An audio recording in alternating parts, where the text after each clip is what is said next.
Sveiki! Šiandien aš noriu Jūs trumpai supažindinti su Katyčių miesteliu ir pakalbėti apie Šilutės kraštą, kur vanduo ir žmonės kuria gyvenimą.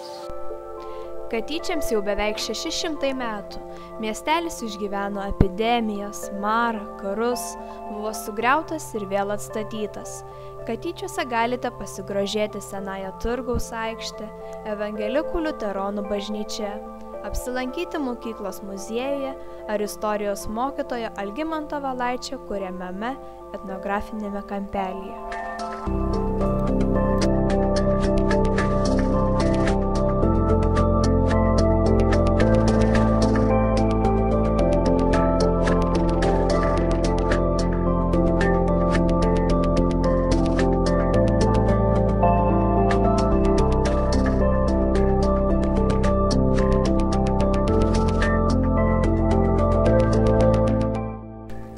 Pajudėję iš Katyčių sukame link Degučių.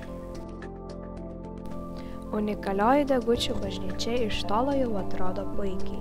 Šis Lietuvos medinės architektūros paveldo objektas viena iš nedaugelio Europoje išlikusių triušonių barokinių šventovių. Nuo pastatymo 1760 metais mažai pakitusi Degučių Šventojo Vincento Ferrero bažnyčia pripažinta nekilnojamąja kultūros vertybė ir įtraukta į programą Lietuvos baroko kelias.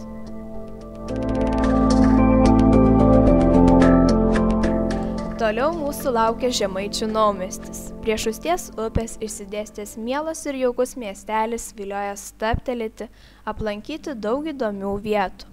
Verta aplankyti Žemaičių naumiesčio turgaus aikštę. Jos susmailėjime meistras, knygnešys ir stalius Markvaldas 1928 metais pastatė paminklą Lietuvos nepriklausomybės dešimtmečiui. 1988 metais paminklas buvo vietos meistrų atkurtas.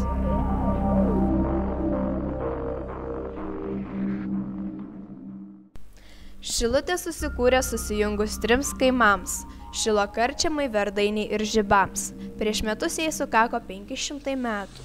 Mieste išlikę daug senoviškų, puošnių pastatų – Hugo Šojaus dvaras, teismas ir kalėjimas, senoji turgaus aikštė, uostas, geležinkelio stotis, tiltas, paštas, gaisrinė.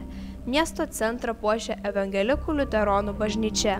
Šiandien Hugo Šojaus dvare veikia muziejus. Šilutė yra žymaus vokiečių rašytojo Hermano Zudermano gimtinė. Šilutė – japoniškų magnolijų sodinimo pradininkė Lietuvoje. Jas į Šilutę 1933–1934 metais atvežė ir pasodino miesto burmistras. 2011 metais Šilutė buvo paskelbta Lietuvos kultūros sostinė. Kiekvienais metais paskutinį gegužės savaitgalį Šilutėje organizuojama miesto šventė. Jos metu kiekvienas svečias gali rasti patinkantį užsiėmimą ar pramogą.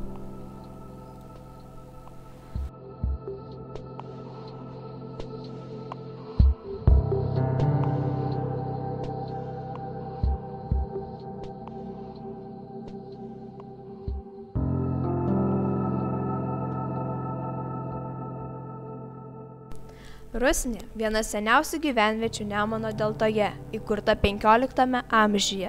Tai vienintelis Lietuvos miestas esantis saloje. Per atmatą nutiestas modernus tiltas ne visada gelbsti vietos gyventojus nuo pavasarinių potvynių. Jų metu užliejama per 40 000 hektarų pievų. Rusniškius nuo potvynio saugo pylimai. Vasarą Rusnė tampa ypač lankoma vieta. Atvažiuoja turistai ne tik iš Lietuvos, bet ir iš visos Europos. Saloje įkurtas etnokultūros ir informacijos centras. Rusnės saloje galima aplankyti restauruotą bažnyčią, senąjį paštą, etnografinę Banio sodybą, Ostadvario švyturį. Atsisveikinant norime priminti, kad Šilutės rajone yra nuostabus Mingės kaimas, Ventės ragas, Švėkšnos miestelis ir dar daug kitų vietovių. Todėl maloniai kviečiame paatostogauti mūsų krašte, kur vanduo ir žmonės kuria gyvenimą.